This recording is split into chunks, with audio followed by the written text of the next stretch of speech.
O'zbekiston O'rta Osiyoning markaziy qismida joylashgan davlat. Qo'shni davlatlar: sharqda Qirg'iziston, shimoli sharqda, shimolda va shimoli g'arbda Qozog'iston, janubi g'arb va janubda Turkmaniston, janubida Afg'oniston va janubi sharqda Tojikiston. O'zbekiston Jahon okeaniga chiqish uchun ikki davlat hududidan o'tishi kerak bo'lgan ikki davlatdan biridir, Lextensteyn bilan birga. Barcha qo'shni davlatlar ham Jahon okeaniga chiqish imkoniga ega emaslar. Umumiy maydoni 448.900 kvadrat kilometr bo'lib, dunyoda hududi bo'yicha 56-o'rinni egallaydi. Mamlakat hududining 3dan 2 qismi cho'llar, qizilqum cho'llari, dasht va tog'lardir. Atrofida ushbu mamlakat xalqining hayoti jamlangan O'zbekiston shaharlari Amudaryo va Sirdaryo vodiylarida joylashgan. Mamlakatning shimoli-sharqida chuchuk suvli ko'l, Aydar ko'l mavjud. U Aydar Arnasoy ko'llar tizimidagi sun'iy yirik suv havzasi, umumiy maydoni 4000 kvadrat kilometr. Shimolda chegara Orol dengizining o'rtasidan, hozirgi qurigan qismi Janubiy Orol dengizidan o'tadi. Respublika Davlat statistika qo'mitasining ma'lumotlariga ko'ra, 2020-yil 1-yanvar holatiga O'zbekiston aholisi 33.905.800 kishini tashkil qildi va dunyoda 41-o'rinni egalladi. O'zbekiston ko'p millatli respublika. Aholining asosiy qismini 82%ni o'zbeklar tashkil etadi. Ularning umumiy sondagi ulushi muntazam o'sib bormoqda. Ikkinchi o'rinni 4.8% bilan tojiklar egallaydi. Respublikada O'rta Osiyoning boshqa xalqlari ham yashaydi. Qozoqlar 4%, qoraqalpoqlar 2%, qirg'izlar 0.95%, shuningdek turkmanlar 0.62% va boshqalar. Eng katta etnik ozchiliklardan biri ruslardir. Ular 2.6% bo'lib qolmoqda. Ular Markaziy Osiyoda boshqa slavyan xalqlariga nisbatan ko'pchilikni tashkil etadi. Davlat tili o'zbek tili. Bu tilda aholining 90% gaplashadi. World Happiness Report hisobotiga ko'ra, O'zbekiston aholisi MDH mamlakatlari orasida eng baxtli hisoblanadi. Konstitutsiyaga ko'ra, O'zbekiston dunyoviy davlatdir. Aholining 95% ga yaqini islom diniga e'tiqod qiladi. 3% pravoslavlar va boshqa nasroniylar. O'zbekiston betaraf davlatdir. Aholining o'rtacha zichligi har kvadrat kilometrga 74 kishi. Aholi soni bo'yicha O'zbekiston MDH davlatlari orasida Rossiya Federatsiyasidan keyin 2-o'rinda turadi.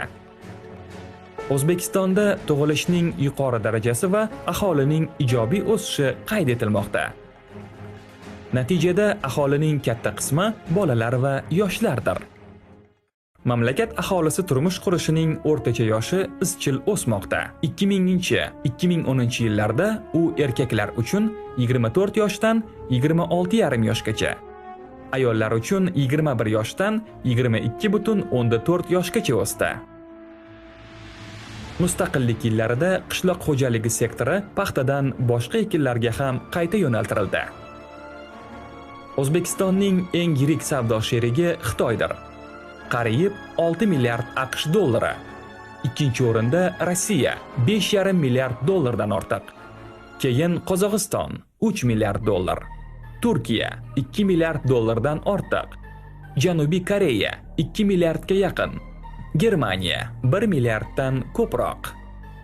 O'zbekiston qurolli kuchlari tarkibiga quruqlikdagi kuchlar, havo mudofaasi va havo kuchlarining qo'shinlari, maxsus qo'shinlar va Milliy gvardiya kiradi. 2004-yildan beri O'zbekiston qurolli kuchlarida islohotlar amalga oshirilib, doimiy harbiy xizmatchilar soni qisqartirildi. 2010-yil holatiga ko'ra, qurolli kuchlarning umumiy soni 65,000 kishini tashkil qildi. Ushbu ko'rsatkich bo'yicha mamlakat dunyoda 70-o'rinni egallaydi. Respublika Markaziy Osiyoda eng yirik harbiy byudjetga ega. 2010-yil holatiga ko'ra, bu 3,5 milliard dollarga yaqin summani tashkil qiladi. Global Firepower harbiy kuchining global ko'rsatkichi bo'yicha 2018-yilda O'zbekiston qurolli kuchlari jahonda 136 mamlakatdan 39-o'rinni egalladi. O'zbekistonda turizm sohasi iqtisodiyotning asosiy tarmoqlaridan biri sifatida belgilangan.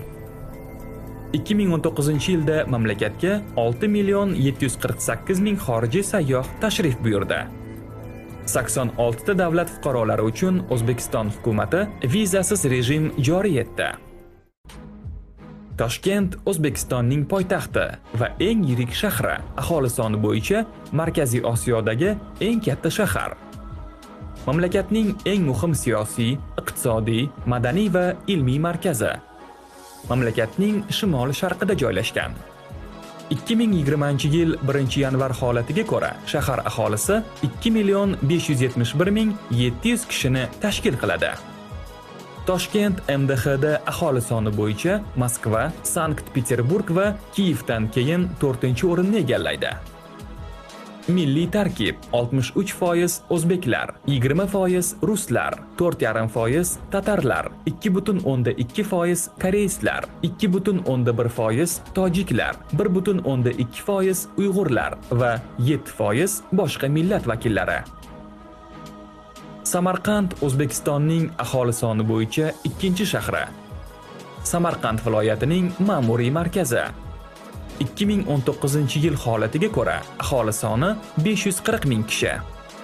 Aholining asosiy qismi o'zbeklar va tojiklardir. Milliy ozchiliklar orasida ruslar va Markaziy Osiyo eronlari, forslar ustunlik qiladi. Shuningdek, shaharda armanlar, tatarlar, koreyslar, ozarbayjonlar, ukrainlar, O'rta Osiyo yahudiylari, polyaklar, nemislar, O'rta Osiyo arablari va O'rta Osiyo lo'lilarining vakillari ko'p. Shahar UNESCOning Jahon madaniy merosi ro'yxatiga kiritilgan ko'plab me'moriy tarixiy obidalarga ega. Shaharning tarixiy markazi Registon maydoni va ansambl. Samarqand dunyodagi eng qadimiy shaharlardan biri bo'lib, arxeologik ma'lumotlarga ko'ra, miloddan avvalgi 8-asrda barpo etilgan. Shahar Temuriylar imperiyasining poytaxti edi. Shaharning arxitektura durdonalarining aksariyati shu davrda qurilgan. Bu Samarqandning eng yuqori rivojlanish davri bo'lgan. 1925-30 yillarda Samarqand O'zbekiston SSSR poytaxti bo'lib, unda Fayzullo Xo'jayev boshchiligidagi O'zbekiston hukumati joylashgan. Farg'ona viloyatidagi shahar, viloyat ma'muriy markazi. 2014-yil ma'lumotlariga ko'ra, shahar aholisining 90% o'zbeklardir. Farg'ona O'zbekistonning nisbatan yirik sanoat markazi bo'lib, ishlab chiqarish hajmi bo'yicha Toshkentdan keyin 2-o'rinni egallaydi.